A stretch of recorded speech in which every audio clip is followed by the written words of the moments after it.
Welcome to my channel. আজকে আমি একটা রেসিপি শেখাবো, সেটা হলো আলু ফ্রাই।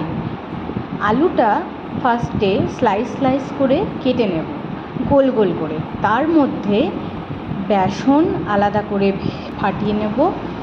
বেসন, তার মধ্যে একটু লঙ্কার গুঁড়ো, হলুদ, নুন, একটু সামান্য সস, সোয়া সস, টমেটো সস, এগুলো একটু দিয়ে এবার ভালো করে ফেটিয়ে নিয়ে তার মধ্যে স্লাইস আলুগুলো দিয়ে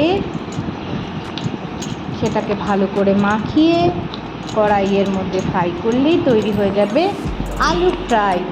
যদি আপনার এই রেসিপিটা ভালো লাগে তাহলে অবশ্যই লাইক করবেন, শেয়ার করবেন, কমেন্ট করবেন, আমারও ভালো লাগবে।